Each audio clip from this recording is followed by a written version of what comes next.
Welcome to our session. We're doing a session about testing the performance of a virtual environment. It's a session about, testing, load testing, stress testing. We're doing a demo with dynamic load gen at the end. If the lab is working, as it isn't yet, hopefully in a few minutes. As an introduction, my name is Ingmar Verheij. I'm Dutch, senior consultant for Pepperbyte, and on the side also a performance consultant for Dynamic. Blogging on the Pepper Crew with my colleagues, and you can find me on Twitter. That's my colleague. Standing in the incorrect order, but my name is Remco Rijnen. I work for Pepperbyte Dynamic as well. I've worked there for 2 months now, and I'm ready here to tell something about it. I blog at the Pepper Crew site and on my own blog. Maybe there's even someone who reads it from now and then. I can also be found on Twitter. We're going to talk about various kinds of workspaces where we can do load testing. This can basically be anything. It can be the traditional desktop, fat client, client-server environment. It can be server-based computing, XenApp or IDS. Or it can be a VDI infrastructure. And there could be some kind of virtualization in it. You could run it on LAN or WAN, somewhere in the cloud. These are all factors in the workspace that we can test. Okay, we're consultants. So as a consultant, we have a few tasks or roles or things to do. One of them is giving advice about scaling. So how many users can you place on one server?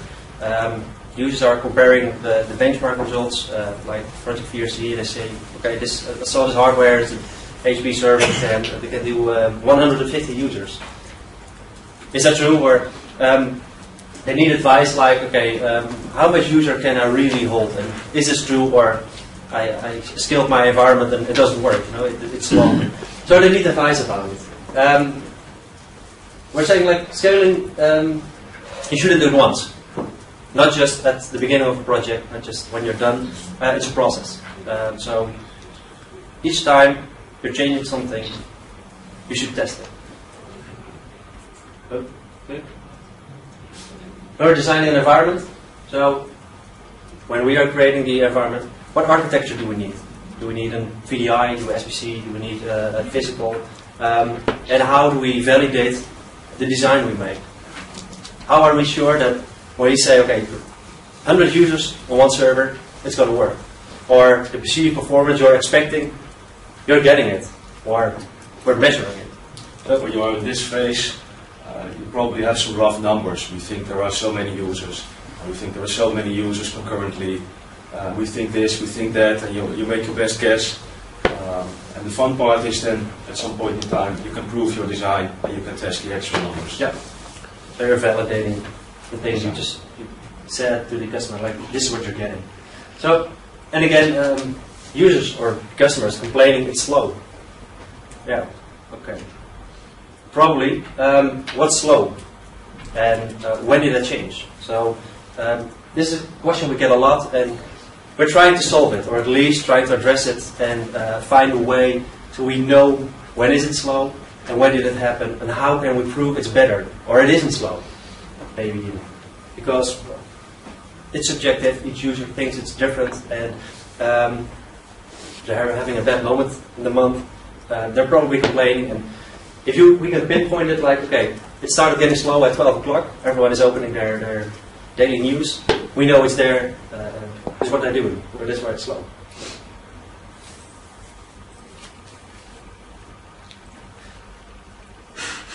Okay. We're sharing. This is our role. We're the consultants, we're the architects. Usually there is some kind of service level agreement with the customer. Often this is about uptime. And we report in the agreement and we say, hey, we've had a nice uptime, everybody's happy. But is the user really happy? Or are they complaining? Is it slow? Is it slow sometimes? Is it slow a lot of the times? There can be quite a big gap between what are we seeing in the service level agreement. It's all up, it's working. But is it working as the user would like it? That's a big difference. And take it. Thank you. And of course, okay, we have tested the environment or using the environment.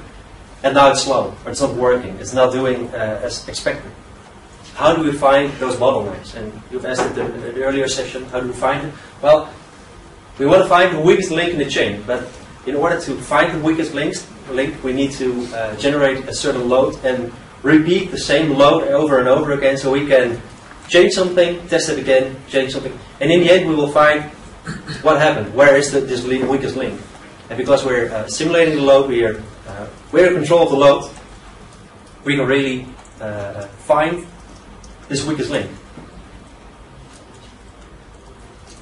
What is the impact of software changes? That's an interesting question, because as project guys we're often hit and run. We design the initial environment, we make it, and we go, and then other people go administer it, and then the changes come. And what I've seen often is that a new application is added, a bunch of users is added, but are you really thinking if this is going to affect your environment? Are you going to buy extra servers? Do you need extra servers? This new version or this new software, will it make the performance better? Will it make it worse? What impact does it have? Will it still work? That's more the functional approach. These are important things you need to think about, and it's something that load testing can help you to answer. Yeah, help you address it. Yeah.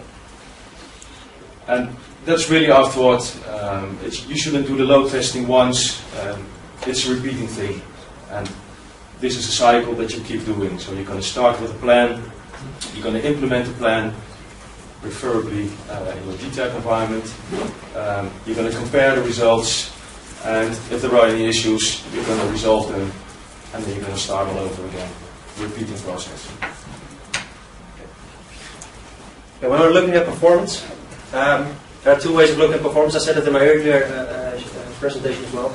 But in general, there are two ways: computational performance and perceived performance. The computational performance is the traditional way, the way it's most easily getting the results is, okay, how fast my CPU, how much CPU cycles, what is my processor queue length, just the metrics of the server you can get from WMI or another performance metric, just looking at how fast is it according to the metrics. But this is just a theory. We think that when a server is a load of 60% on the CPU, it's okay. But it's just one of the items in the chain. When we're looking at perceived performance, it's the way the users are perceiving the performance of the system. That's the end result. So it's a different way of looking at performance, only it's more about the end result. So when we're load testing or stress testing, we're looking at both, because it's both interesting. And we want to know, like, what's the impact of when the CPU goes up? What does it do for the perceived performance? Is the limit really 60%? Or can we maybe get it to 70 or 80? Because when it has a load of 60%, it's inefficient for 40%. So it's a waste of time and money. So we're trying to look at both ways of performance, and not just the traditional way of looking at CPU time, disk time things. When we come to the load testing, we have defined different kinds of tests. We have the load test. That's actually the test where we're going to simulate what your users do in your environment on a normal working day. And it's going to test you what the nominal load is and what can handle it. Yeah, and with the nominal load we mean, like, we know you can handle it. It's just the load that the system, we've tested it, it performs great. When we're doing a load test, this is the load it will handle, we've tested it, it's perfect. And then, if we do a change, what will be the impact? So that's just load test. When we're doing a stress test, we're going above the nominal load. And we want to know, okay, when will it stop? What will break? And what can we do to fix it? So, is it the disk subsystem? Okay, then we know, wait, this is the item we need to replace or make faster in order to gain more performance. So, a stress test is more about finding the outer limits.